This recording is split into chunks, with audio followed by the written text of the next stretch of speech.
this is Madhumita. I have secured All India rank 86 in this year's UPSC Civil Services examination, and today I'm here to share my strategy about the exam.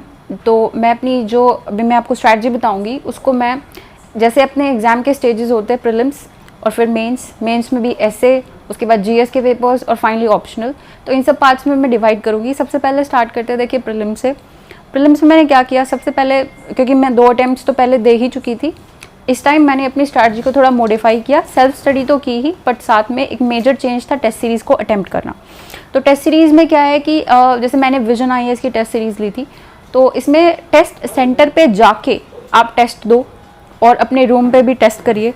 कम से कम 50 tests exam like conditions में time करके अपने आप को बार बार में attempt करना, उस exam like condition को सिमुलेट करना, प्रेशर को हैंडल करना, गेस वर्क करना, ये देखना कि कितना आप करेक्ट कर लेते हो, कितने आपके नेगेटिव हो जाते हैं और आपका ऑप्टिमम क्या है। जैसे कि मेरा टेस्ट सीरीज़ में मैं जो विजन वाली मैं टेस्ट सीरीज़ करती थी उसमें अराउंड 85 to 90 मेरे होते थे। Most of the times 82 to 85 के बीच में मैं अटैम्प्ट करती थी और मेरे 15 करीबन गलत हो जाते थे। तो जब एक्चुअल एग्ज़ाम में मैंने जो अटैम्प्ट किया ना, तो मैंने 82 ही किए वहाँ पे भी। सिमिलरली CSAT का भी यही है कि CSAT में कई लोगों को मैथ का इशू होता है, तो मेरे साथ इशू तो नहीं है, बट मैंने फिर उतना ही टाइम दिया जितनी रिक्वायरमेंट है, ज़्यादा इसकी मैंने प्रैक्टिस नहीं की, क्योंकि CSAT is a qualifying exam, तो आपको 66 लेने होते हैं 200 में से। तो इसमें मैंने क्या किया, इसमें भी टेस्ट सीरीज़ की, जो पिछले साल के हमारे पेपर्स हैं यूपीएससी में जो पहले आ चुके हैं क्वेश्चंस, वो देखे मैंने कि क्या स्टाइल है, कितनी इनकी लेंथ होती है पैसेजेस की। और फिर मैंने जो विजन आईएएस है उसकी टेस्ट सीरीज़ की, जीएस कोर की भी मैंने टेस्ट सीरीज़ की। तो इसमें क्या होता है, आपको ये पता चल जाता है कि कितना आप अटैम्प्ट करेंगे, क्वेश्चंस वहाँ पे कितने अटैम्प्ट करेंगे। मैंने जैसे यहाँ पे मैं टेस्ट सीरीज़ में अराउंड 45 क्वेश्चंस करती थी, तो मेरे कई बार 100 भी आ जाते थे, कई बार 90 to 100 के बीच में रहते थे, और वहाँ पे भी मैंने 45 ही अटैम्प्ट किया और स्कोर मेरे हिसाब से अभी मार्क्स नहीं आए हैं, बट इसी के अराउंड स्कोर होगा।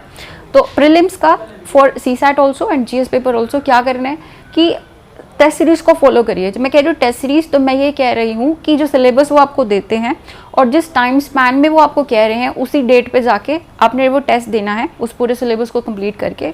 और जब ये प्रोसेस आप बार बार फॉलो करेंगे, तो आप बाय द टाइम एग्ज़ाम आपका होगा, आपकी इतनी प्रिपरेशन हो जाएगी, तो प्रीलिम्स को आप इजीली हैंडल कर पाएंगे। तो ये तो था प्रीलिम्स का। अच्छा, एक और चीज़ प्रीलिम्स में ये है कि पता कैसे चलेगा कि भाई क्लियर होगा या नहीं होगा।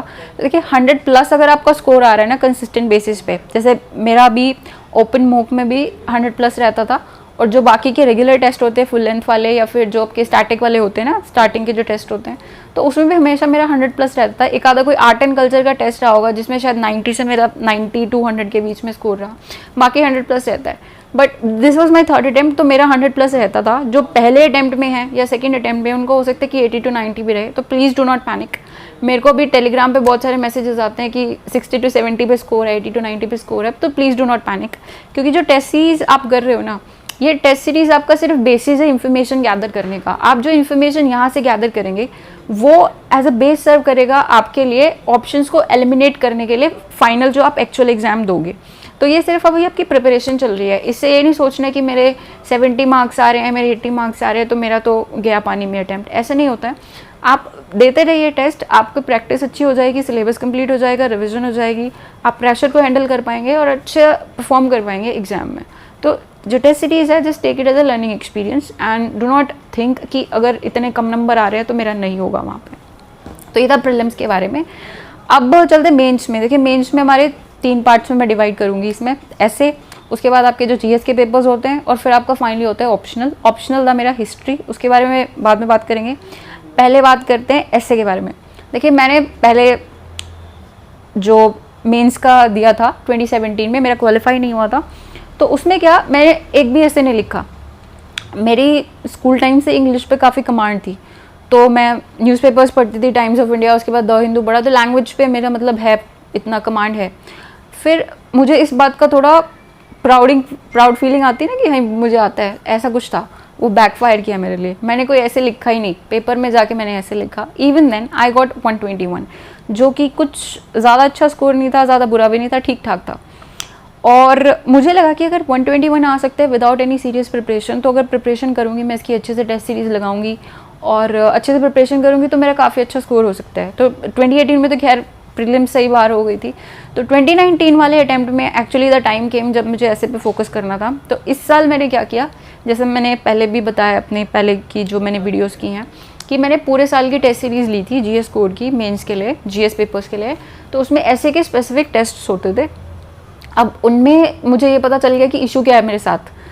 इशू ये था कि मैं बहुत जो वो टॉपिक्स होते थे उनके बारे में बहुत स्ट्रेट जा रही थी, कोई इंटरेस्टिंग आइडियाज़ नहीं, बिल्कुल स्ट्रेट, जैसे जीएस का डेटा होता है वही उसमें लिख दिया एज इट इज़, ऑप्शनल का डाल दिया ऐसे कि ऐसे। तो वो ऐसा बहुत बुकिश टाइप लगता था, कुछ इंटरेस्टिंग उसमें नहीं होता था। तो मैंने क्या किया, प्रीवियस ईयर्स टॉपर्स जो हैं उनकी ऐसे की जो बुकलेट्स हैं, टॉपर्स बुकलेट्स जो आपको वेबसाइट पे मिलेंगी, मैंने उनको अच्छे से एनालाइज किया कि ये लोग थॉट प्रोसेस क्या है इनका, कैसे सोचते हैं, कैसे एग्जांपल्स डालते हैं, कैसे कोड्स डालते हैं।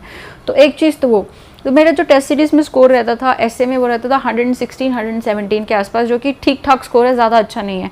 And I was not satisfied, क्योंकि इतने से तो नहीं होता है। तो जो ये जो मेरा है ये चला, प्रीलिम्स जब मैंने दे दिया तब तक मेरा यही था 116 117। जब प्रीलिम्स के बाद मैंने अटेम्प्ट किया तो वहाँ पे भी स्टेगनेंट स्कोर यहीं पे, मुझे उससे डिससेटिस्फेक्शन काफ़ी हुई। तो मैंने क्या किया, आई थॉट की स्ट्रैटेजी थोड़ी चेंज करने की ज़रूरत है। तो मैंने रैंडमली सर्च किया कि ऐसा कोई टॉपर जिसका हिस्ट्री ऑप्शनल हो और जिसके एसए में बहुत अच्छे मार्क्स हो। तो Vikram Grewal rank 51 in the year 2018, उनका जो है एक यूट्यूब का वीडियो मेरे को मिला। तो मैंने उस वीडियो को काफ़ी बार देखा रिवाइंड कर करके कि भाई कैसे क्या है इसका पूरा, इनका थॉट प्रोसेस क्या है, क्या इनका स्टाइल है। फिर मैंने विजन आईएएस की उनकी जो बुकलेट्स हैं, टॉपर्स बुकलेट्स वाले सेक्शन में जाके डाउनलोड की, मल्टीपल टाइम्स उनको एनालाइज किया, देखा कि कैसे सोचते हैं, क्या थॉट प्रोसेस है, कैसे कैसे इनको निकाला है, कैसे कैसे आइडियाज़ निकालते हैं। और जीएस कोड पे भी फिर वही उनकी बुकलेट्स थी, उन्होंने टेस्ट सीरीज़ ली थी वहाँ से, तो वो भी मैंने एनालाइज़ की, मल्टीपल टाइम्स उनको स्टडी किया। फाइनली देखिए उनका लेवल बहुत हाई है क्योंकि वो नॉवल राइटर भी रह चुके हैं। तो फिर मैंने उनका थोड़ा कोर स्ट्रेटजी जो थी कि मैं कैसे ऐसे कैसे टॉपिक कैसे उठाना है, कि कौन से टॉपिक पे मुझे लिखना है। आप टॉपिक भी ऐसा चूज़ करें जिसमें ज़्यादा नेगेटिव चीज़ें निकल के ना आए, जिसमें आपकी क्रिएटिविटी यूज़ हो पाए। तो मैंने कोई आर्टिफिशियल इंटेलिजेंस वाला इस साल मैंने टॉपिक चूज़ किया था। और एक पहला कुछ ऐसा था कि अगर आप सक्सेस आपको चाहिए तो आप हार्ड वर्क कंसिस्टेंट बेसिस पे करते रहें। तो दोनों ही टॉपिक्स की जो थीम थी वो काफ़ी पॉजिटिव थी। और एक ये चीज़ है। दूसरी चीज़ की आइडियाज़ थोड़े क्रिएटिव, जैसे किसी कोड से स्टार्ट कर सकते हैं। आर्टिफिशियल इंटेलिजेंस में आप किसी मूवी का एग्जांपल दे सकते हैं, जैसे मैंने जो ऐसे लिखा था, मैंने टर्मिनेटर मूवी से स्टार्ट किया था आर्टिफिशियल इंटेलिजेंस वाला अपने ऐसे। तो इस तरह से मतलब थोड़ा देख लेना कि क्या स्टाइल फॉलो करना है। एक टॉपिक लिया, उसमें आपने 10 पॉइंट बताने हैं या फिर 20 पॉइंट्स बताने हैं, जो भी है। पेजेस में कैसे डिवाइड करना है, एक पेज पे 2 ही पैराग्राफ, एक पेज पे 2 पैराग्राफ होंगे तो हर पैराग्राफ का टॉपिक के साथ लिंकेज, और फिर कैसे वो आइडियाज़ अलग अलग आप उसमें बताएंगे। उसकी एंडिंग कैसे करेंगे, एंडिंग भी कोट से हो सकती है, किसी एग्जाम्पल से हो सकती है, मैंने कोट से ही की थी। तो ये था ऐसे के बारे में। एक तो देख लेना कि कौन सा स्टाइल मुझे फॉलो करना है। जैसे मुझे विक्रम सर का जो स्टाइल है वो बहुत अच्छा लगा, उनका जो स्टाइल था वो मैंने फॉलो किया, कोर स्ट्रैटेजी प्रिजर्व की, और उसमें जो मेरे अपने मॉडिफिकेशंस थे वो मैंने उसमें किए। तो ये था ऐसे के बारे में। उसके बाद आते हैं जीएस पेपर्स। जीएस पेपर्स में क्या है कि एक स्पेसिफिक सिलेबस आपको दिया हुआ है, और जो हमारे करंट अफेयर्स होते हैं वो उस टॉपिक के अराउंड ही रिवॉल्व करते हैं। जैसे आपका हो गया सेल्फ हेल्प ग्रुप या फिर प्रेशर ग्रुप। तो प्रेशर ग्रुप में जैसे फार्मर्स के इश्यूज़ हैं, तो how do the farmers act as pressure group, ये क्वेश्चन भी आया था पेपर में। तो आपको क्या करना है कि मेंस का सिलेबस को आप एक बार ना एनालाइज ध्यान से कर लीजिए कि क्या क्या इसमें टॉपिक्स हैं। वो जो टॉपिक्स हैं उनको आप कवर कर लीजिए। Sorry mall function of the tongue.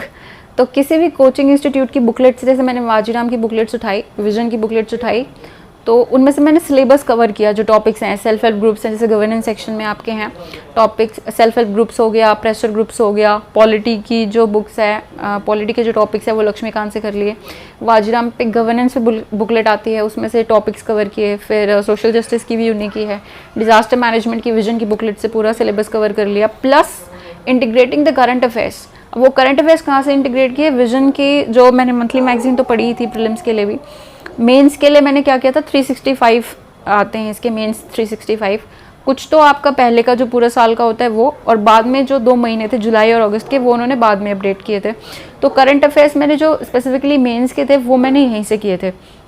Current affairs का जो इंटीग्रेशन है वो यहाँ से किया था। और विजन में एक ये है, I am not promoting any coaching institute, but मैं अपना एक्सपीरियंस बता रही हूँ कि विजन की मैंने की थी, तो आप भी यूज़ कर सकते हो या किसी और इंस्टीट्यूट की जिनकी भी आपको अच्छी लगे। तो विजन का मैंने किया था, उन्होंने प्रॉपरली डिवाइड किया होता है पॉलिटी, इकोनॉमी और सोसाइटी, सोशल इश्यूज़ और या सोसाइटी, एनवायरनमेंट, ऐसे करके। तो सिलेबस आप एक बार स्टार्टिंग कंप्लीट कर लीजिए, हर टॉपिक पे आपके पास कंटेंट होना चाहिए लिखने के लिए, प्लस आप उसको इंटीग्रेट कर दीजिए करंट अफेयर्स के साथ। तो ये तो अपनी जीएस की हो जाती है। अब जीएस 1 2 3 तो आप इस सिमिलर फैशन में हैंडल कर सकते हो। जीएस 4 थोड़ा उस थोड़े स्टाइल इसका अलग होता है जीएस 4 का, और I think it had been very tough for me as well, क्योंकि मेरे 2017 में वाले टाइम में जो मैंने मेंस दिया था उसमें मेरे ख्याल से 89 या 81 मार्क्स थे मेरे 250 में से, तो बहुत पुअर परफॉर्मेंस रही थी। तो इस साल मैंने क्या किया कि एक तो एथिक्स की पूरी ईयर वाली जो टेस्ट सीरीज़ होती है ना, जो मेंस वाली जीएस कोर की जो मैंने ली थी, उसमें एथिक्स के ऊपर स्पेसिफिक फोकस था कि हमारे केस स्टडी के अलग टेस्ट हुआ करते थे, और अपने जो सेक्शन ए है, जो आपका क्वेश्चंस वाला सेक्शन होता है, उसमें अलग से हमारे टेस्ट हुआ करते थे। तो फिर जो प्रीलिम्स से पहले तो फिर यही टेस्ट देते रहे, कवर करते रहे सिलेबस जैसे भी हो रहा था। और एक स्पेसिफिकली मैं बताना चाहूँगी कि जो केस स्टडीज़ होती हैं ना, वो बहुत स्कोरिंग सेक्शन होता है, उस पर स्पेशल फोकस देने की ज़रूरत होती है।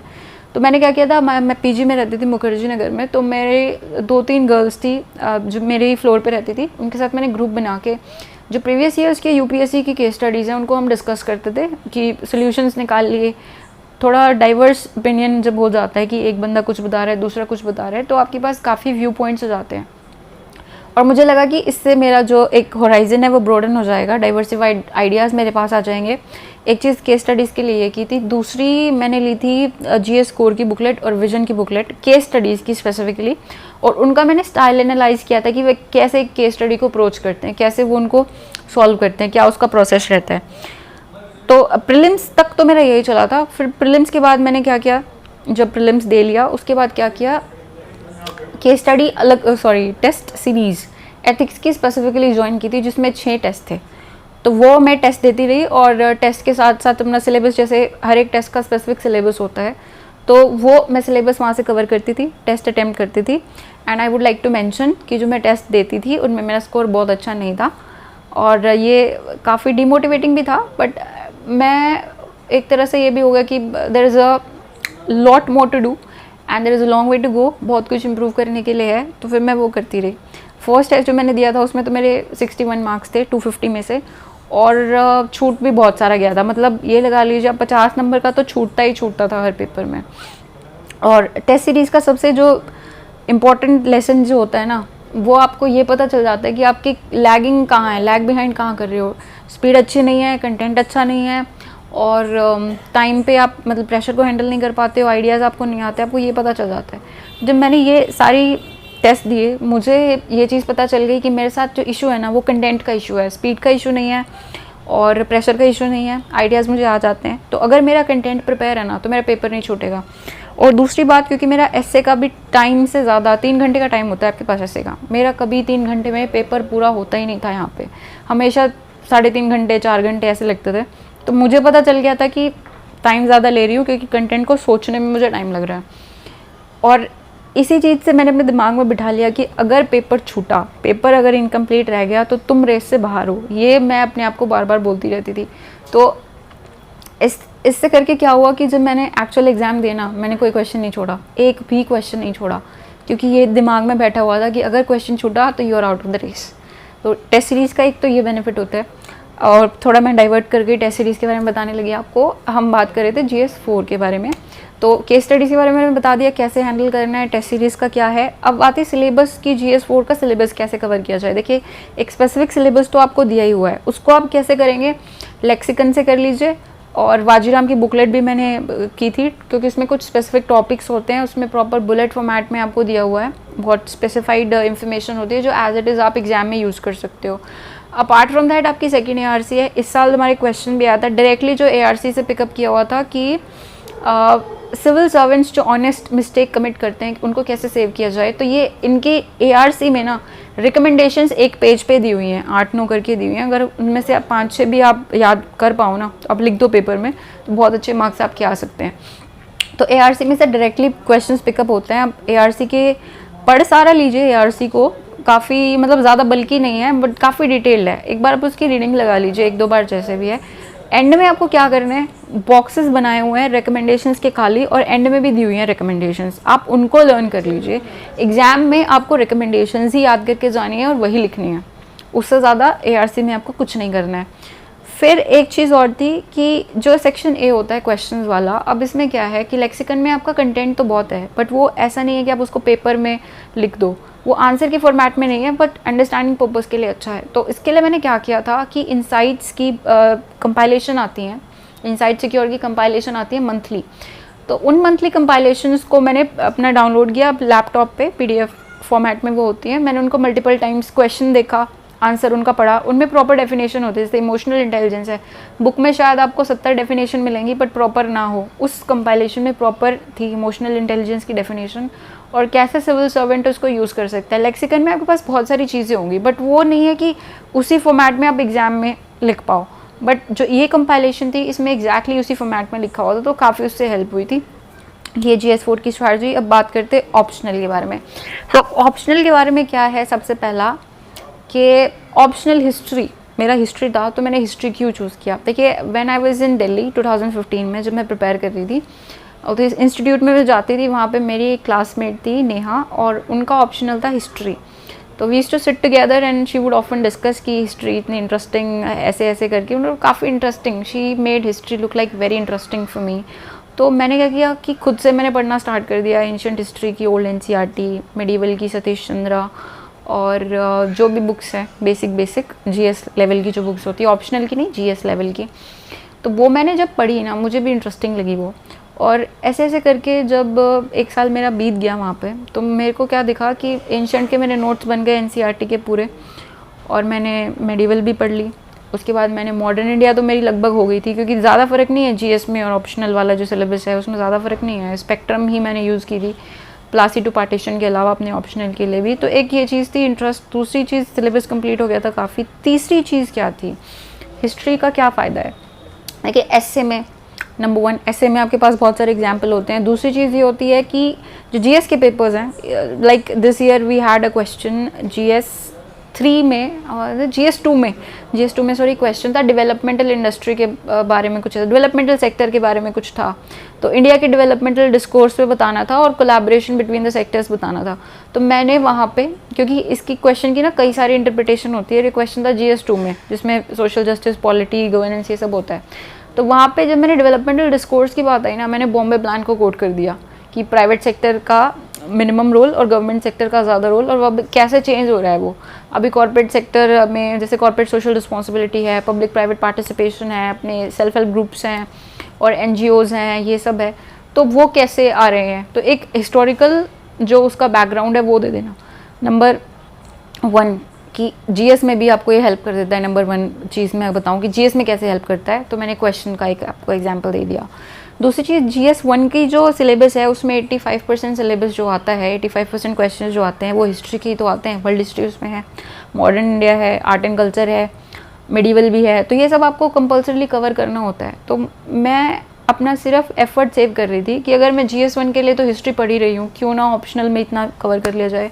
और मैं आपको ये भी बताना चाहूँगी कि जो मैंने प्रिपरेशन करी अब की बार GS1 में, हिस्ट्री के लिए कोई स्पेसिफिक नहीं की, ऑप्शनल का ही जो मैंने प्रिपेयर किया था वही मैंने फिर हिस्ट्री के लिए भी यूज़ कर लिया। उसके बाद let us talk about the books कि अब हिस्ट्री ऑप्शनल है, बुक्स कौन कौन सी हैं। देखिए, पेपर वाइज डिवाइड करेंगे, पेपर 1 में और पेपर 2 में। अब पेपर 1 में आपके होते हैं एंशिएंट और मिडिवल, ठीक है। अब एंशिएंट में क्या है, एंशिएंट मुझे काफ़ी टफ लगती थी पर्सनली, तो मैंने डिसाइड किया कि I will attempt 2 questions. Map तो देखो कंपलसरी होता ही है, उसके अलावा मैं सिर्फ एक ही क्वेश्चन इससे करूँगी एंशिएंट हिस्ट्री में। तो सबसे पहले जो मैप का क्वेश्चन, उसको मैंने कैसे हैंडल किया था। देखिए, 2017 में ना मैं पहले लिख चुकी थी मेंस में, और मेंस लिख चुकी थी पहले, तो हिस्ट्री में मेरा स्कोर था उस साल 255। अब वो स्कोर 255 लाने के लिए जो मैंने प्रिपरेशन की थी, नोट्स तो मेरे बन चुके थे। फिर मैंने बालियान सर की टेस्ट सीरीज़ की। जब मैंने बालियान सर की टेस्ट सीरीज़ की तो मैंने साथ साथ में अपने जो मेरा रहता था ना, जो सिलेबस रहता था उसके भी मैंने नोट्स बना लिए। अब ये चीज़ की, नोट्स बन गए मेरे, टेस्ट सीरीज़ ले ली, आंसर लिखने का पता चल गया कि कैसे लिखते हैं, बट फिर भी कुछ ना सिलेबस रह गया। जैसे अपने कुछ ये हैं, इमैनुअल कांट वाला एक टॉपिक है, रोश्यू वाला है, तो ये चीज़ें बुक में नहीं थी उस टाइम पे। बुक में थी भी इतनी मतलब एग्ज़ाम लाइक जैसे एग्ज़ाम में चाहिए ना कंटेंट वैसे नहीं थी, तो मैंने वो छोड़ दिया। पेपर में क्वेश्चन आ गया तो वो मेरा छूट गया, काफ़ी पेपर छूटा इस तरह से। यही रीज़न था कि काफ़ी जो पोर्शन था सिलेबस का वो अनकवर्ड था। और तो फिर ऐसा हुआ कि पेपर छूटा, even then I could score 255। लेकिन वो अटेम्प्ट मेरे को ऐसे हेल्प किया कि मेरे नोट्स सारे बन गए थे, टेस्ट सीरीज़ मैंने ले ली थी, तो जो वो मटेरियल मेरा तैयार था 2017 से वो मैंने अब की बारी यूज़ किया। उसमें मैप सेक्शन पे खासा एम्फेसिस करना चाहती हूँ। selfstudyhistory.com करके एक है वेबसाइट, उसमें से मैंने मैप की पूरा प्रिंट निकाल लिया था, उनको सॉर्ट आउट करके सारी साइट्स का। वो तो मेरा पहले से था। एक मैंने अब क्या किया, बुक लगा ली जीकेपी पब्लिकेशन की, जिसमें आप देख सकते हो अमेज़ोन से मैंने मंगाई थी। उसमें सारी साइट्स हैं, थोड़ा लोकेशन का इशू है, वो आप गूगल से चेक कर लीजिए, काउंटर मतलब वेरीफाई कर लीजिए कि लोकेशन सही है या नहीं। साइट्स उसमें सारी हैं।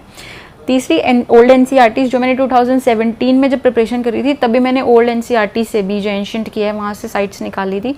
और एक जीएस स्कोर की, क्योंकि मैंने इस साल टेस्ट सीरीज़ की थी तो उन्होंने भी अपने मैप का मटेरियल दिया हुआ था, वो सारा कंसोलिडेट करके मेरा मटेरियल मैंने बनाया था। और प्रीलिम्स हमारा जो जून में था, 2019 की बात कर रही हूँ मैंने फैब तक भी मैप सेक्शन की प्रैक्टिस की है और प्रीलिम्स की बात तो की ही थी। तो ये तो आपका मैप सेक्शन हो गया। उसके बाद के जो टॉपिक्स हैं, सिलेक्टेड टॉपिक्स मैंने किए थे, जैसे इंडो रोमन ट्रेड, फ्यूडलिज्म कर लिया, ब्रह्मदेय सिस्टम, और अशोका वाला कर लिया, बुद्धिज़्म वाला कर लिया, लोकल सेल्फ गवर्नमेंट। मतलब जो टॉपिक्स पे कंटेंट भी था और जो मुझे ठीक ठाक लग रहे थे कि आ सकते हैं एग्जाम में, मैंने एंशिएंट के लिए वही प्रिपेयर किए। बुक्स इसमें मैंने कौन सी की थी, एक तो देखिए पहले तो उपिंदर सिंह आपकी है एक, वो एंशिएंट ओल्ड एनसीईआरटी से मेरे नोट्स पहले बन चुके थे 2015 में वो। और इसके अलावा थोड़ा बहुत रेफरेंस मैंने लिया था बाल्यान सर के नोट्स में से, हैंड रिटन नोट्स मैंने जो उनके मार्केट में से लिए थे, लेकिन बहुत लिमिटेड किया था क्योंकि मैं पहले ही बता चुकी हूँ, I find ancient history very difficult. और इसमें जैसे सोर्सेज याद करने होते हैं, बहुत आपको डिटेल्ड स्पेसिफिक टर्मिनोलॉजी जो होती है, तो मैंने इन टॉपिक्स के लिए वो सब किया था, बाकी मैंने ज़्यादा नहीं किया। एंड आई गॉट लकी कि क्वेश्चन भी फ्यूडलिज्म, इंडो रोमन ट्रेड और बुद्धिज़्म इन्हीं पे आया था पेपर में। तो ये अपना एंशिएंट का सेक्शन हो गया। उसके बाद आपका जो सेकंड है दैट इज़ मेडिवल। मेडिवल में I followed 2 sources, one is Satish Chandra जिसके मेरे पास नोट्स थे, और जो दूसरा था वो बाल्यान सर की मैंने रेफरेंसिंग की थी। टेस्ट सीरीज़ तो थी ही साथ में। उसके बाद बात करते हैं पेपर 2। पेपर 2 में आपके 3 होते हैं, एक है मॉडर्न इंडिया, उसके बाद है world history, and after that you have the post independence. तो पोस्ट इंडिपेंडेंस वाला जो है उसमें मैंने बाल्यान सर के नोट से ही पूरा कवर किया था, ज़्यादा मैंने उस पर फोकस किया नहीं, और पेपर में मैंने कोई पोस्ट इंडिपेंडेंस का अटेम्प्ट भी नहीं किया क्वेश्चन। फिर आपकी आती है modern history and world history. ना मॉडर्न हिस्ट्री में बाल्यान सर के नोट्स तो मैंने रेफ़र किए ही थे, पिछले मेरे जो नोट्स थे। एक स्पेसिफिक बुक वो है प्लासी टू पार्टीशन। पहले स्पेक्ट्रम में भी हैं कुछ टॉपिक्स जो प्लासी टू पार्टीशन में नहीं है या फिर बाल्यान सर के नोट्स में नहीं है, जैसे कि आपकी जो ट्राइबल कुछ अपराइजिंग्स हैं, पीजेंट अपराइजिंग्स है, ये सब ठीक है। ये स्पेक्ट्रम में से मैंने कवर किए थे, प्लासी टू पार्टीशन हो गया। उसके बाद एक बुक आती है बिपिन चंद्रा, जो कि पहले मतलब इतनी इंपॉर्टेंट थी, पहले पढ़ते थे लोग, मैंने भी ली थी, बट मैंने वो काफ़ी मतलब मैंने इतनी फॉलो नहीं की, क्योंकि जो बिपिन चंद्रा वाली बुक है ना वो आपकी स्पेक्ट्रम में उसकी शॉर्ट फॉर्म करके दी हुई है, तो आप स्पेक्ट्रम पढ़ते हो तो आपकी बिपिन चंद्रा ऑटोमेटिकली कवर्ड हो जाती है। और Plassey to partition is a very good book, उसके मैंने नोट्स भी बनाए थे। ये अपना मॉडर्न इंडिया के लिए था। एनालिसिस पार्ट जो है वो मैंने किया था बाल्यान सर के नोट्स में से, प्लस टेस्ट सीरीज़ तो की ही थी। उसके बाद आती है वर्ल्ड हिस्ट्री। देखिए वर्ल्ड हिस्ट्री को मैंने 2 पार्ट्स में डिवाइड किया था। एक का जो वर्ल्ड वॉर के पहले का जो पोर्शन है वो जैन एंड माथुर में है, और उसके बाद का जो है वो है नॉर्मन ग्लोव में। तो मैंने ऐसे ही इन दोनों में से किया था, जो मैंने बताया कि 2 डिविजन्स की थी। और कुछ एक जैसे इमैनुअल कांट और रोशू, इन सब के जो टॉपिक्स थे वो मैंने बाल्यान सर के नोट्स में से किए थे, और एनालिसिस के लिए भी उसको यूज़ किया था, प्लस टेस्ट सीरीज़ तो मैंने ली ही थी। तो ये ब्रॉडली मेरी ऑप्शनल की स्ट्रैटी है। टेस्ट सीरीज़ पे फिर से एम्फेसिस करना चाहूँगी, और दोबारा एक बार और मैं कहूँगी कि आप प्रीवियस ईयर्स टॉपर की बुकलेट्स को अच्छे से एनालाइज करिए, क्योंकि उसमें आपको पता चलता है कि वो क्या उनका थॉट प्रोसेस है, क्या अप्रोच है, और क्या स्टाइल फॉलो करना चाहिए पॉइंट फॉर्मेट में, बुलेट फॉर्मेट में। मैंने थ्रू आउट जीएस एंड जो अपना ये ऑप्शनल पेपर है उसमें मैंने सब जो लिखा कंटेंट वो मेरा पॉइंट फॉर्मेट में था। मेरे को फीडबैक मिला था अपने टेस्ट सीरीज़ के पेपर्स में मैं जो देती कि आप पॉइंट फॉर्मेट में करिए। दूसरी चीज़ पेपर कंप्लीशन, क्योंकि पॉइंट फॉर्मेट में जब आप करते हो तो आपको सेंटेंस फॉर्मेशन में टाइम नहीं लगता, जल्दी जल्दी आप लिख देते हो, टाइम पे पेपर आपका कंप्लीट हो जाता है, और काफ़ी क्लैरिटी ऑफ थॉट रहती है। तो ये था ऑप्शनल का, और मेरे ख्याल से प्री का मैंने बता दिया, ऐसे का बता दिया, जीएस के पेपर्स का बता दिया सारा, एंड ऑप्शनल का भी। क्रक्स ये है कि सिलेबस को आप कंप्लीट करिए, उसको रिवाइज़ करिए, एग्ज़ाम लाइक कंडीशंस में खुद को टेस्ट कीजिए, मल्टीपल रिविजन्स कीजिए। एंड रिजल्ट ये रहेगा कि आप एग्ज़ाम में बहुत अच्छा करेंगे और सक्सेस आपको मिलेगी। Thank you very much, this was all from my side. Thank you once again.